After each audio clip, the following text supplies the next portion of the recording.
What's up, everyone? Tiki here. Before we get into the show, I need to ask you guys for a quick favor. Please take a minute to give us a review on any platform you listen to the show on, especially iTunes. Please, guys. It really goes a long way and it helps to keep the lights on. Seriously, guys, thank you for that. I can't say it any other way. It's a massive help for the show. All right, that's it. Let's get into the show.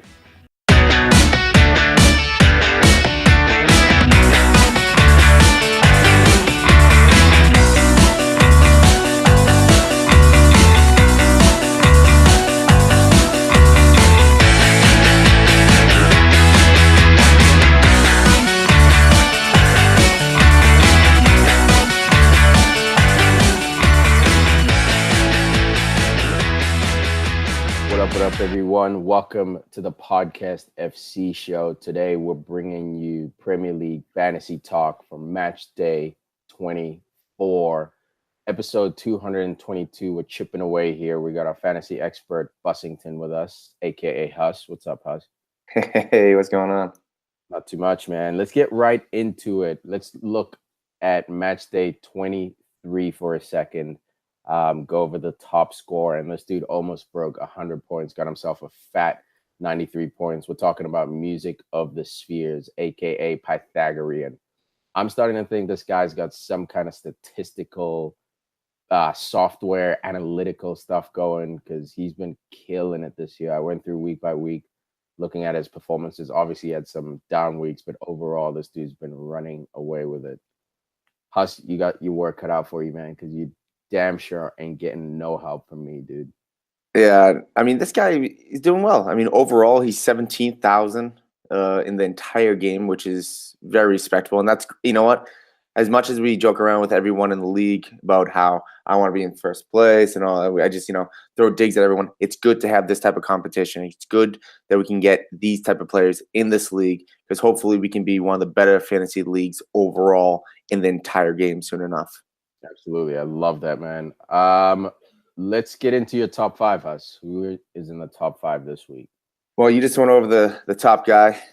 We got Mr. Pie.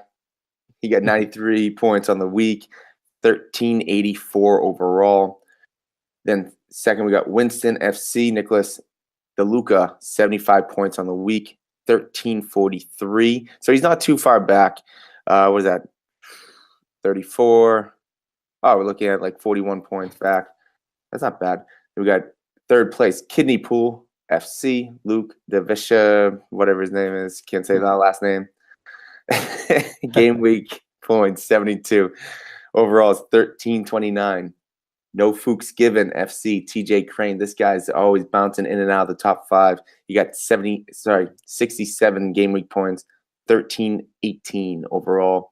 And then Alta Reality, Sachet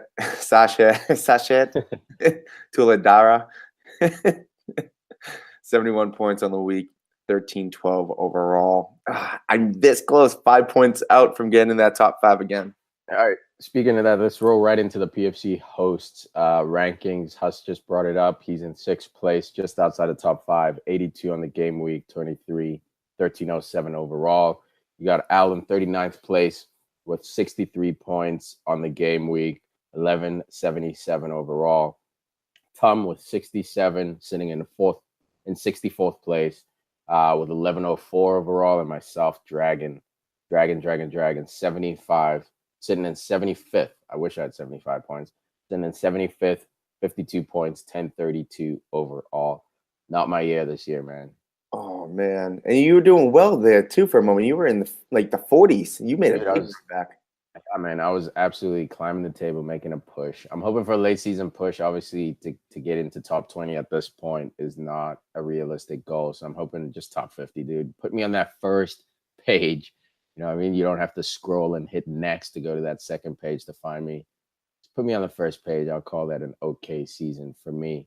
Well, you know what? You took the words right out of my mouth because I was going to say you just need little victories at the moment. Again, 50, maybe get to 40 right after that. But it's just concentrate on 50 like what Leicester did when they won that league that year. They're just, let's get 40 points, or 42 points, whatever it was. Absolutely, man. I agree. So, guys, if you've never listened to the show, you don't know the format. We basically give you advice on every position in fantasy soccer, Premier League fantasy soccer, starting with the goalkeeper, who to pick up, who to keep, who to sell, and who to take a risk on. We do that for goalkeepers, defenders, midfielders, and forwards, giving you 4 players in each position to sort of throw around and banter about. So, Huss, lead us into it, man. Actually, before we get into that, I jumped the gun. I apologize for that, guys. We're going to talk about favorable and unfavorable matchups. This sort of gives you an idea of which games to look out for, and therefore which players in those games you should probably pick up. Let's get into it, Huss. What do you have for favorable matches for match day 24? Favorable matchups. We have 6 matches. I almost went with 7 matches this week, but I'll get into one of those matches later on, why I switched it over. But we have 6 matches. We got starting out with Brighton versus Chelsea. Look, Chelsea get that tie. Was it Leicester 0-0? That doesn't happen very often. Then Norwich, they went for the FA Cup. They went to penalties for the second leg after tying the first time. So it's something. There's something in the air at Chelsea right now, but I think they're going to snap out of it. You got Morata. He's out at the moment. He has a ban. But you know what? It's Chelsea. They're gonna snap out of it. Oh, look, they have Mishi, who's a solid player for them. Never really has been given a chance. So maybe Conte will finally swallow that pride and give this kid a run in the starting lineup. I don't know about that, but I'll get into who I think later on when we get into it. Next, we got Leicester versus Watford. I think look, Leicester's been fantastic. Even with all the rumors, Mahrez, Vardy, all those guys that handle their business. And you know what? Everyone on that team, even the guys that don't get that much notoriety, even like Maguire, he's just handling business. Then we got Watford, who's kind of struggling, so I see some goals in that one. You got West Ham versus Bournemouth. High-flying West Ham, actually, versus a struggling Bournemouth. You got City versus Newcastle. I just feel bad.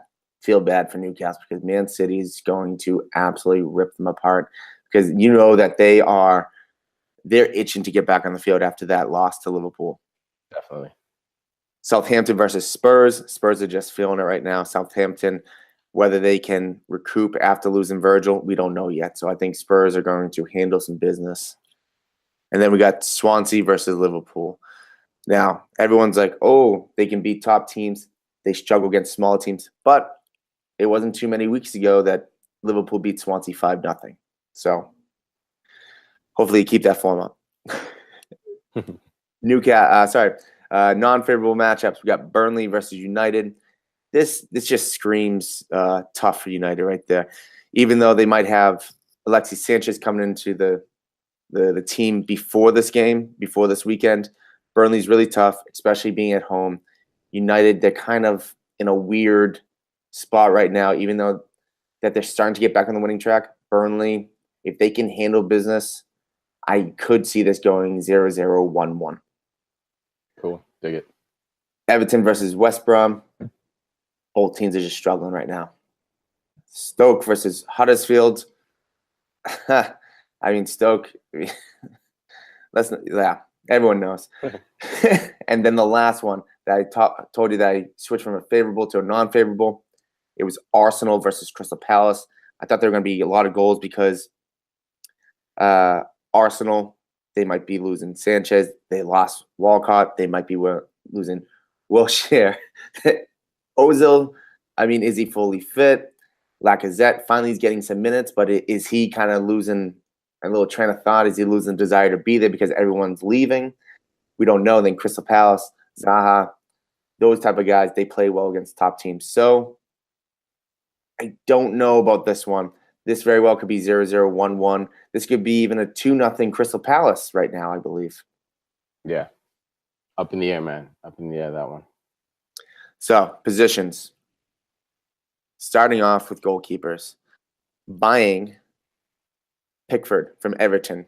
I know I just talked about how Everton was struggling, but at the same time, West Brom is struggling worse. He's only priced at 4.9, owned by 8.1%. I just see Everton doing some work here. I really do believe in Everton for the fact that they're going to really kick it into second gear. I know they were struggling all year, got some wins, and let's look at this record right now because they are not looking too good at the moment. I'm just doing Premier League. I don't want to handle everything else. But in the last 5 games, they have 3 losses and 2 draws. But before that, out of 5 games, they had 4 wins and 1 draw. So I just see them really turning around. The West Brom, I think there's going to be a clean sheet with West Brom. Oh, wow. I like that. Your boy Higazi still doing work. Well, we'll talk about him in a moment. Yeah, so Pickford, Everton, pick them up. I don't see West Brom scoring anything. Keeping, even though this goes against what we've been talking about with City, I've already mentioned this, how we're true believers, both you and I, with strikers and midfielders with City. If you have Ederson, keep him, man. 5.5 priced, owned by 6.6% of the game. I mean, City's facing Newcastle, West Brom, Burnley, Leicester, Arsenal. I mean, those 5 matchups, I could very well see. Well, Leicester, I could see them scoring. Arsenal, we don't know because Aubameyang might be coming in. We don't know exactly who else. But at the moment, if they don't get those guys and they lose Sanchez, that looks like 4 clean sheets out of 5. Selling, Fabianski. Look, priced at 4.6, owned by 7.6%. They're going against Liverpool. We saw what Liverpool did against theoretically the best defensive team in the league, who've let up the least amount of goals. City, they just ripped apart. If Liverpool keep up this form, they beat Swansea 5-0 last time. If Mane seems to keep up the form, if everyone plays, this could even get worse. This could be 7-0. Maybe 8. Maybe 8. And risk, I'm going with Pope. Priced at 4.8, 8.1%. This guy, I'm going to get right into it. I'm going to look at that real quick. I almost said something weird, very weird. We're going to get into this guy. Look, he's been playing really well. He didn't start the first 3 matches, obviously, but once he got the job, he's been doing really well. He only has 1 clean sheet in the last 5 matches, but before that, he had 3 in a row. Again, when it comes down to it, it's Burnley. When they're home, they're doing pretty well. They're facing United, which is going to be tough. But again, United this year has kind of been Dr. Jekyll, Mr. Hyde type of deal where you don't know which United they're going to get. Kind of like a box of chocolates. Yeah, exactly. Okay, so that wraps up goalkeepers. Let's get into defenders. And I'm kind of switching it up again because we talked about the City players. Going into defenders, we always talk about how you and I like to spend the money up top. Yep. And save every little penny when it comes to down to defenders. Look, it's working for me. I'm in 75th place. Absolutely killing it with the strategy. But I'm going to switch it up. Buying Alonso from Chelsea. The guy is the highest priced defender that there is at 7.3. He's owned by 26%. I was actually surprised by that. I didn't know that he was going to be owned by that many people. But the number one thing that you have to remember, that he has the 5th highest points total out of all positions. So if you want to take every single position, then it looks like a deal because he's at 7.3, which seems like that's basically like a mid-table or low striker or a mid-table midfielder. So if you have Alonso and he keeps up this record because he's scoring every other game, I believe. He's not as prolific as last year, but he definitely scores in bunches. He'll have a game like 5-game run where he scores 2 goals, gets 2 assists, or something like that. You know, and then he goes quiet for a while. But the thing about Chelsea is that they get clean sheets.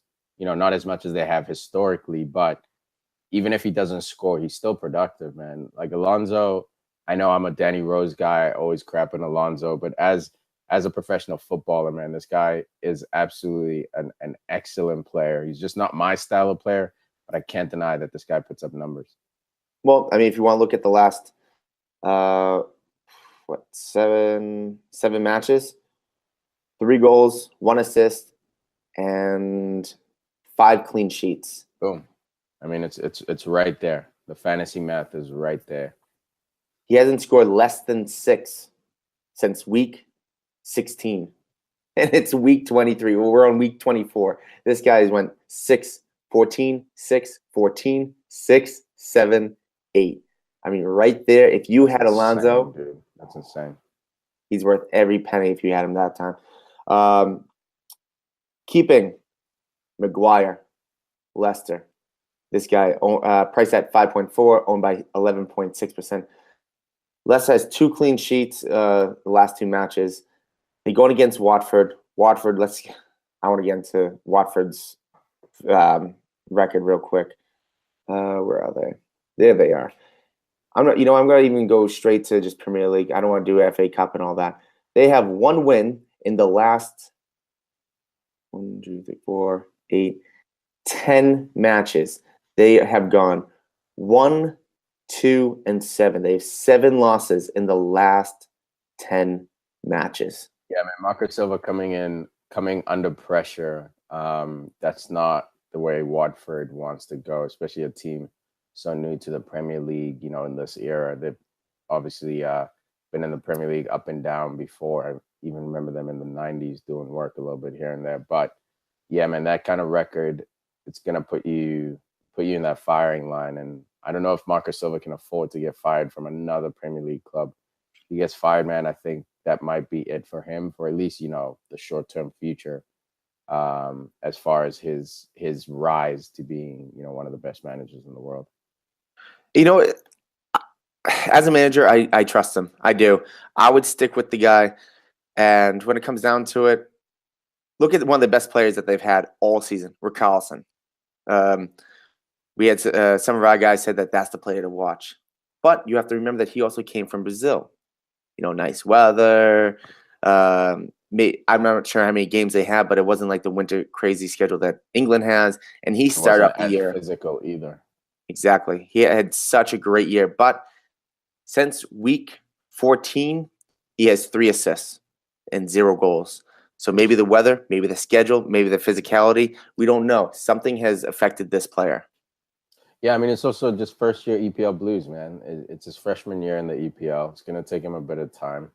Like I always say, I'm sure you guys are tired of hearing it. I always try to give the benefit of the doubt in that first year. Second year, the pressure's on, dude. Maybe not full on, but you got to improve from the first year. So I'll give him a pass. Even if he doesn't do much more the rest of the season, let's say he gets another 3 goals and 3 assists.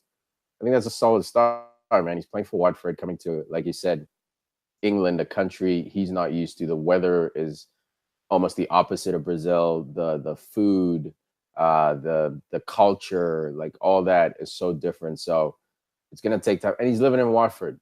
You know what I mean? So it's not like he's in London, the super vibrant city, or Manchester, or even Liverpool. Big vibrant cities.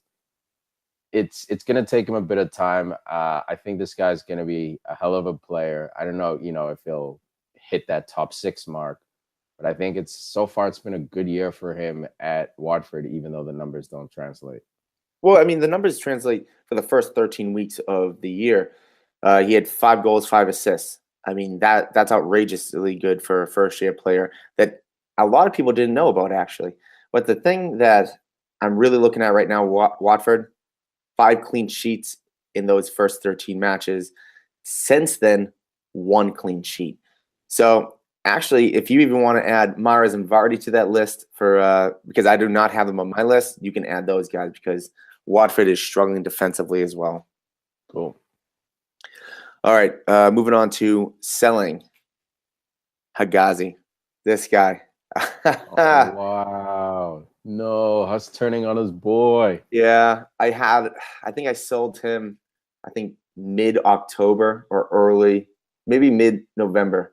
And it was just one of those things where I didn't want to let go because I thought he was going to go for one more good run. But this guy priced at 4.6, owned by 19.6% of the game. Jesus. My God, that's so many people. That's what that really caught my eye. Look, in the last game, they are a clean sheet. Got 7 points. But before that, he got 1, and then 2. But then he got 6. Then it's 1. Then it's 1. Then it's 6. Then it's 2. It's just like he's all over the place. He either gets basically like 6s or 7s or 1s and 2s. There's no difference. He's not going to get you anything up front with goals except for that 1 goal on the first week. It's all about clean sheets. And when it comes down to West Brom, they've always been a fortress, except for this year. This year, they just really haven't done it. So, I mean, what they've 7 clean sheets on the year, but that's not like last year. They must have in the first 23 matches. I have not done the stats, but I would not be surprised if they had over 10 clean sheets in the first 23 matches last year. Yeah. All right, we're going to move on to risk player for defensive players. It's going to be Matip of Liverpool. Now, it has less to do with the player and more to do with the situation. Again, last time they played Swansea, it was 5-0. But the big thing is now that Virgil van Dijk is in the team, I think he's going to play because, yeah, he's fully fully recovered, I believe. Or mostly fully recovered. He still has a little bit of a hamstring issue, but I think he's still going to play. Even if he does play, I think Matip has a better chance of playing than Lovren. I think this is Matip's position to lose. And when it comes down to all the center backs and actually all the defenders, everyone is playing for a job this year. Whoever's not performing is out over the summer, I truly believe. Cool. So I think Matip, he's really going to step up his game. Even though he's sluggish, I think they're going to handle business against Swansea. Moving on to midfielders. Al, he brought up a good topic. He just brought it up again this past weekend. He brought it up a few weeks ago about saying that he would prefer Leroy Sané over Sadio Mane. I still wouldn't want that right now, but for the future, yes, I would. But I'm going with Leroy Sané, 8.4, priced, owned by 12.1% of the game. The big thing with me between the Manes, Sadio Mane is priced way too much. He's priced at 9.3. So you can't buy him at the moment. No, I agree. If you have room in your budget, make room for Sadio Mane, Salah, or Firmino. Any one of those 3, make room for those guys. You know why? You look at that Liverpool schedule, it is looking delicious. And obviously, they're an attacking team. Those guys are going to get goals. Had you asked me 2 weeks ago, Mane or Sané, I probably would have leaned on Al's side with Sané, especially him having scored this weekend against Liverpool. But the fact that he doesn't start every game is a risk for me. But in this case, in this specific match week, he will probably start because what Pep does, as soon as a player gets hot, look at Sterling. Sterling has been hot the last month or so. He started every single game. Sané scored a brilliant goal against Liverpool. He's most likely going to want to continue that flow and start him again. So I think buying Sané this week, absolutely, I agree with their recommendation. But if you're picking between the two, I would look at schedules, and that would be my tiebreaker. Yeah, I mean, again, it all really comes down to, again, about City just itching to get on the field. They want to just forget that Liverpool loss. They come out. Yep. I feel so bad for Newcastle because this game very well might get out of hand because they want to prove a point saying we're still the front runners, we're still the champs. I know that everyone talks about Pep not changing systems. I don't see the system changing. I just see the mentality of the players saying we need to go out and just romp this team right now. Absolutely, and the game is at the Etihad, in front of their fans. So, Huss, this like you're saying, this could be 6, 7, 8. Yeah. All right, keeping again. I can't seem to drop this guy, Marko Arnautovic. Yeah, man, he's such a tease. This guy, I have him on my watch list. I'm keeping an eye on him, but it's that it's you're dealing with West Ham, and 2, you're dealing with Marko Arnautovic. Does he feel like playing that match week? You know what? Since Moyes has come in, he has been lighting up Agreed.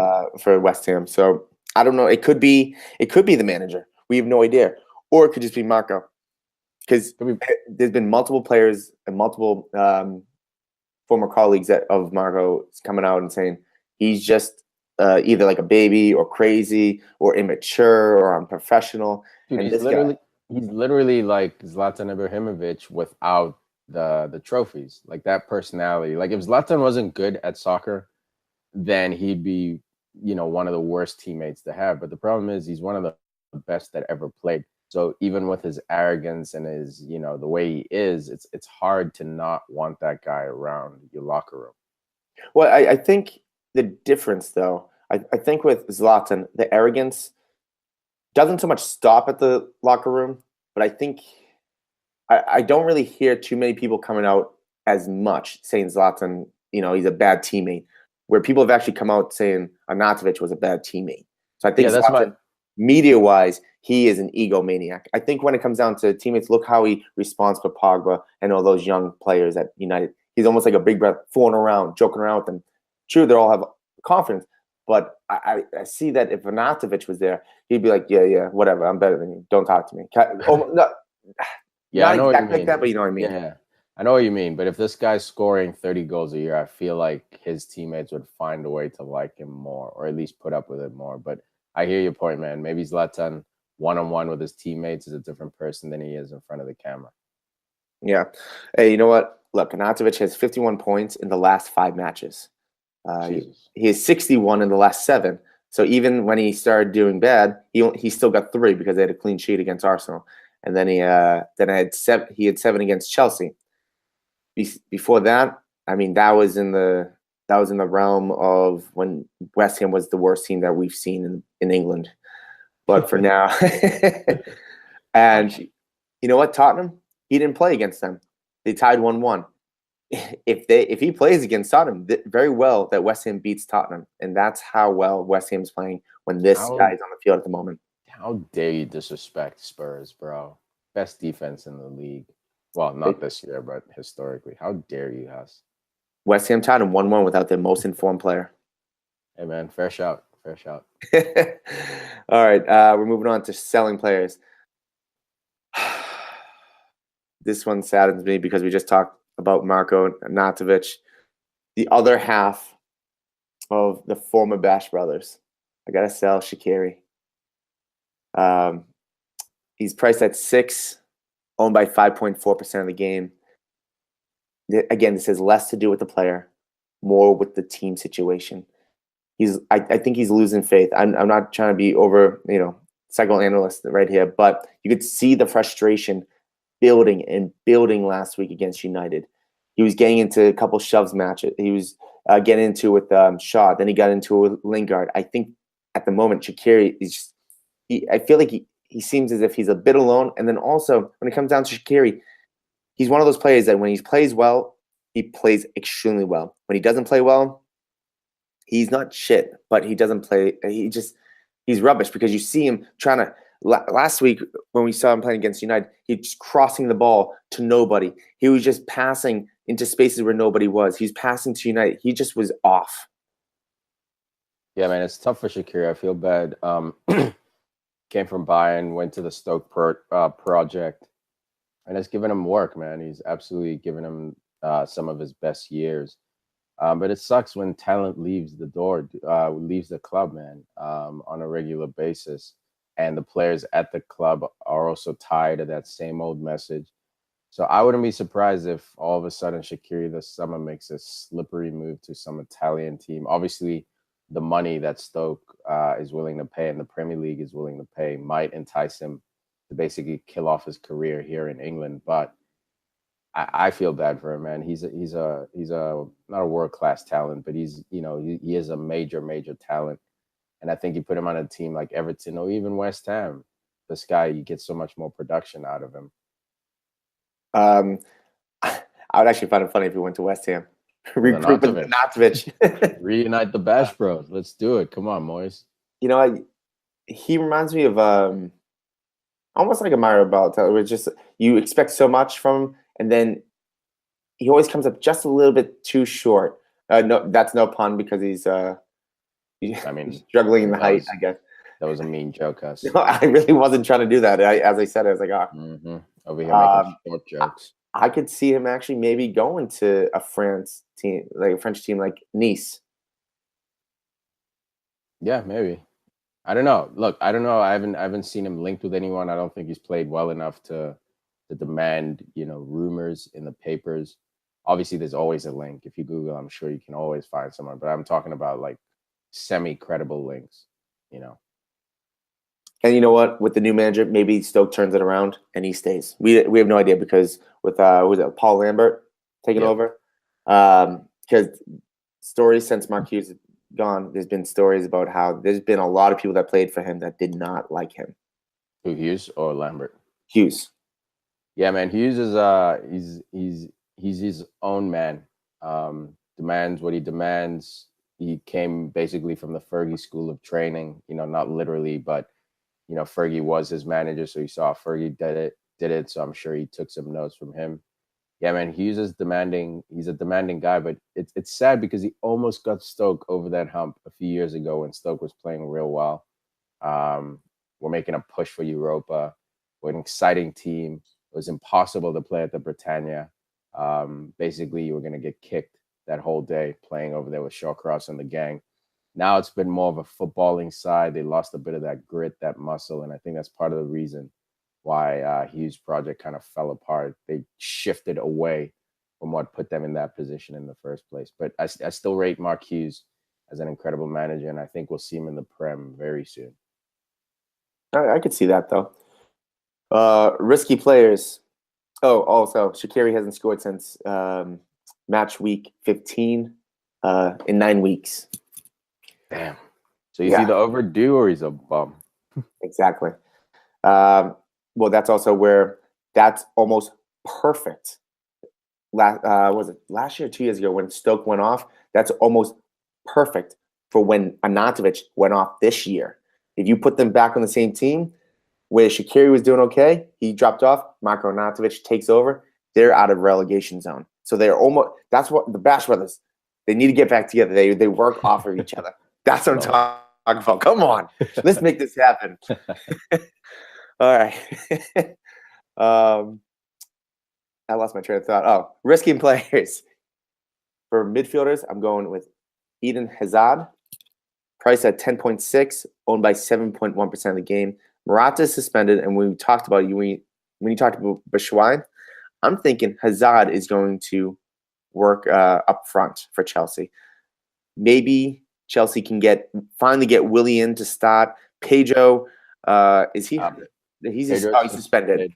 He got the red card in the FA Cup game. Him and Morata, and I don't want to get into the FA Cup game, but it was actually quite awesome to watch. They had VAR going on one of the calls. Morata went down trying to get a PK, which he always tries to do. Fouls and PKs is the only thing he's really good at right now. And they went to a VAR, determined it wasn't a PK, and the ref gave Morata a yellow card for simulation, which then gave him the red. So 2 guys on Chelsea, both booked for simulation, then go on to get a second yellow for a different foul. I love it, man. Absolutely love it. So that's why Pedro and Morata are not available. You know what? This all comes down to Conte. Look, Hazard, Willian, Conte, Bakayoko, they're all healthy and fit. Fabregas, he's 75%, the game says right now. If Fabregas plays, I could very well see a Fabregas, Bakayoko, Conte situation. They could work something having maybe Musonda play, maybe Drinkwater. Dude, I think they're gonna have basically Hazard and Willian outside and Batshuayi in the middle, or at least I hope. Batshuayi deserves a shot. He scored in the FA Cup game as well. Give this kid a shot down the middle, man. It's gonna take him time for him to perform. Morata's missing sitters. Came on in the 81st minute in the FA Cup, and I think missed 2 or 3 clear-cut chances. I'm talking, you're in the 6, bro. Get your foot on it. He's heading the ball directly to the goalie, like things like that. So if you're gonna give Morata time to work through this frustration he's having, why wouldn't you give Batshuayi the same thing? Time to work through and get into form. Dude scored you the game-winning, the Premier League winning goal last season. So he's got talent, man. Is he gonna be as good as Morata? Who knows? But as of today, Morata's not available. Play your other forward. Don't do that weird stuff that he constantly does historically of leaving your number 9 on there and expecting Hazard to somehow magically play that false 9. Yeah, I mean, I truly believe that Batshuayi shouldn't play as well for the fact that, look, he went to Chelsea to be on a top team, get some minutes, and maybe even take over the ranks when Costa leaves. Costa leaves, Morata comes in, he's still stuck on the bench. Batshuayi and Lacazette were both two very, very highly rated players coming out at the same time from the French league. Lacazette goes to Arsenal. Struggle for playing time because Arsene is just, well, Arsene is Arsene. Yeah. For some reason, he doesn't play his top transfer. No one understands why. But as he gets more time, he does score goals. Even going against all those minute restrictions, he's still finding a way to put the ball in the net. He's struggling a little bit, but again, if Batshuayi plays, I think he will put the ball in the net. You're only going to get better if you play. Love it. The only reason why I put Hazard as a risk rather than a buy or a keep, because the schedule. Look at this: Brighton, Bournemouth, Watford, West Brom. For those next 4 games, Hazard has a good chance of making some real noise. Problem is, though, the noise that's not coming from him, the noise that says that he has agreed personal terms to Real Madrid. Also, the rumors that's coming out that's saying that he's also said that he's going to snub that contract and stay with Chelsea and re-sign with them. That's the one thing I can't stand with these transfer rumors. How are there so many reports of people contradicting themselves? I wish there was more regulation on these reports. Yeah, I think it's fun, man. I think it's like wading through a whole pile of crap to find that diamond. But yeah, I hear you, man. It's annoying, but you got a choice, right? And that's not to read them. We have a buddy, Wayno, our English buddy. He doesn't read any of the transfer talk. He thinks it's all crap until it comes out as official. So he doesn't even get entertainment from it. I enjoy all these rumors because it's like a soap opera, dude. It's like 1 second Hazard's leaving, next second, oh no, he's staying at Chelsea. Firmino signing a lifetime contract at Liverpool. Like I love that stuff, man. All this gossip, all this misinformation. I enjoy it. I just take it with a grain of salt. Hazard to Real Madrid is a possibility, but I'm not going to put a lot of weight into it until I either see it on the official Chelsea Twitter or on the official Real Madrid Twitter account. Yeah, because the reports coming out saying Real Madrid wants to trade out Ronaldo. Yeah, Cristiano. Or Hazard. Well, all the BBC, the entire front for Hazard, Neymar, and Lewandowski. So it's like you're gonna bring in all 3 and get rid of all 3 in 1 year. I don't know about that. Absolutely can. If any club on this planet can do it, City's one of them now that they can absolutely do that because they're playing attractive football. They're Pep Guardiola. They can go out and buy those 3 players, no problem. They have the money. Real Madrid this year, like we were talking about on the previous episode, is choking in La Liga. We'll see how they do in Champions League, but the stats are against them. The odds are against them because they won it twice in a row. To win it 3 times in a row is a near impossibility. It could happen, guys. Absolutely could happen. But understand it's almost like winning the lottery twice. Like, come on. Like, yes, someone could win it twice, but odds are it's not going to happen. For them to go 3 years in a row winning the Champions League, they could go into that conversation of best team of all time. But they need help in La Liga, man. They're not a one competition type of team. They're 3 or 4 competition type team. And right now, they're really in one competition. Yes, they're still in Copa del Rey, which is the FA Cup for La Liga, but they're basically out of the La Liga race, and it's just over halfway. So I wouldn't be surprised if Real Madrid just went nuts, went after Neymar, went after Hazard, and got those guys because it is Real Madrid, dude. They've had Beckham, they've had the original Ronaldo, they have the current Ronaldo, they've had Zidane, they've had all these guys that these players grew up watching and wearing that angel white uniform, dude, playing at the Bernabeu for one of the greatest clubs on this planet. It's very conceivable for them to go for 3 of the top players in the world and get them. The number one reason why I think Eden Hazard is staying with Chelsea, not going to Real Madrid, is because there's so little noise about Chelsea going for Alexis Sanchez. If they knew that, if they were 50-50 or even 80-20 on Hazard going to Real Madrid, I could see Chelsea just putting in a bid and stealing this whole transfer from United at the moment. Yeah, absolutely. It depends on the owner, what the owner wants. There's rumors saying Conte's already out. They've signed a pre-contract with Conte's out this summer, I should say, and they've signed a pre-contract with Allegri, who's the current Juventus manager. So even when things like that happen, you don't want to be buying players, because when Allegri comes in, he'll say, "Well, Alexis Sanchez doesn't fit my system." Now you got a superstar who's upset. So it's tricky, man. If I was Hazard, I'd get the hell out of Chelsea only because of the destabilization. But I don't blame him if he stays, because he is the god of Chelsea, man. I'm sure he gets to do whatever the hell he wants, and his owner, I'm sure, absolutely loves him too. All right, that was a lot of talk for a risk pick. We had to jump into it, man. Had to jump into that one. All right, moving over to forwards. Buying, it's staying with the same club. I just realized that I have three players from the same club in here. I'm going with Kun Aguero, priced at 11.7, owned by 22.8%. He has a goal and assist in the last 2 games.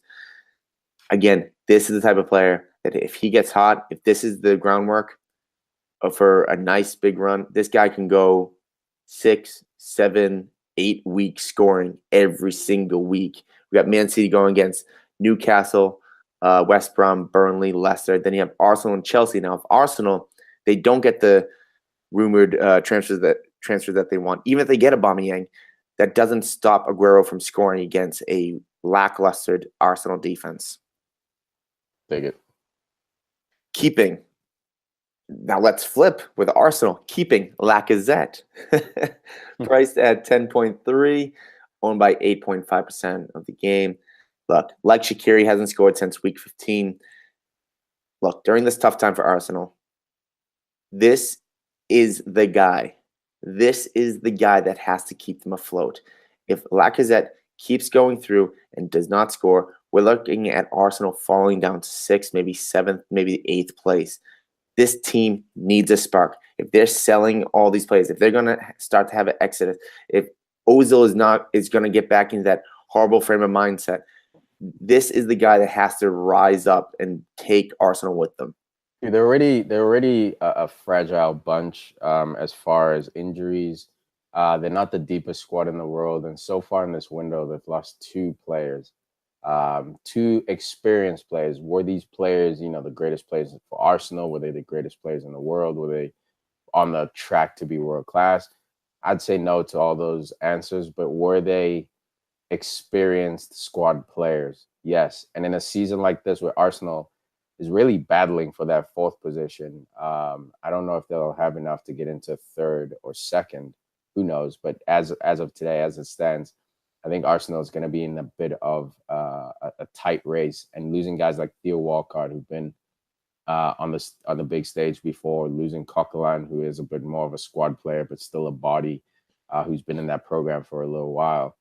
Man, it puts Arsenal in a tough spot, and now to lose Alexis Sanchez and then potentially Ozil, who I think Ozil will stay, to be honest. But even losing those 3, it's like you're probably not going to bring in talent in January to replace those 3, unless you bring in Aubameyang. That's about it. So Arsenal is really in trouble, and I feel bad for Lacazette because he jumped into an absolute mess. Yeah, you know what? Real quick touch on Theo Walcott. I'm happy that he left. He did not play more than 19 minutes all year. And I think it was last year when he just out of nowhere for like 6 weeks just started looking like a young Theo Walcott. And that's the type of things that this guy needs to play when Arsenal is struggling at times. Why is this guy not getting a shout? 15 minutes? How can you really turn things around in 15 minutes? If you're really going to judge somebody on 15 minutes, sorry, but you can't. You can't do that. Yeah, look, Huss, I think this comes down to what happened. I think it was like 5 or 6 years ago, or seasons ago, when Theo Walcott decided that he didn't want to play wing anymore. He wanted to be a number 9. And I remember that season, or maybe it was 2 seasons, of news reports, every other week of Theo, expressing he wants to play number 9, and Wenger saying he can't, and Theo pushing for playing time in the middle. So I think that kind of soured their relationship a bit, and it seems like Wenger is a guy who's a bit more of a dictator, like total control. He doesn't hire people who'll challenge him, who'll push him. He kind of likes that vibe of, I'm the king here. Whatever I say goes, which I don't blame him, man. Fergie was the same way, so it's not a negative thing about Wenger, but I think that hurt their relationship because Wenger lost trust in Theo, and that's why Theo's playing time has never really, he's never really been a regular in that starting lineup for an entire season. He's had times where he was a regular, 10 games, 15 games, but then he'd fall off. So it's tough, man. It's tough. I'm very happy for him to move to Everton. He has to start this weekend. He's in match shape. And I know there's the whole learning the system, but come on. He's Theo Walcott coming from Arsenal. Put him in the lineup right away, dude. Let's see what this kid can do. Question is, are they going to play him at number 9? That's the real question. We'll see. I don't think that's going to happen. But there'll be a good conversation for this weekend's show. We'll touch more on this transfer. But I really want to get into the Theo Walcott situation and Arsene being a crazy maniac as a manager, if that's true, because he's afraid of players having a brain and an opinion. He's afraid of players and ex-players. Remember, Vieira didn't go there for that reason. Henry didn't go there for that reason. Tony Adams wanted to take over, I think, the U18 Academy or the reserves. But Wenger didn't want him there because Tony Adams historically has been, known for calling Wenger out on his bullshit. So yeah, man, he's a bit of a dictator over there. All right, and the chain link is extending a little bit more because I'm going to sell Rashford of United because of talks with Arsenal's Alexis Sanchez. Now, when it comes down to this whole thing, it's really looking like Alexis Sanchez is going to be with Manchester United, and that's crazy because it's reported that he's going to be getting $450,000 a week. I don't want to touch too much on that. I want to really just stay with Rashford this time. But when it comes down to it, Rashford hasn't been getting much playing time this year. And look, if he's one of the top 5 young prospects in my mind that are, 19 years old? He has to be top 3, if not higher, prospects in England right now at that age. Look, he hasn't played more. He's got played what? Let's get into this real quick. He hasn't scored since week 16, but he's only played 75 plus minutes 4 times in the last 10 matches. 4? Yeah, it's not a good sign. I mean, when it comes down to 70, that's not even saying he's playing a full 90. Who cares about the full 90? Whether he's getting a full shift or not. And if he's going to have, 10 minutes, 13 minutes, 19 minutes, 24 minutes, 1 minute, 25 minutes. Come on, give this kid some respect because this kid has done nothing but work for Manchester United since getting brought up. He hasn't been a young player who's been shot. He's been a young player who looks dynamic almost every single time he goes on the field. Take it. Oh, he's also priced at 7.6 and owned by 7.7%. But with Alexis Sanchez coming over, I see his time going further and further down. Cool. And the risk pick might be the risk pick of the week. Toussaint from Everton, the new transfer that came in.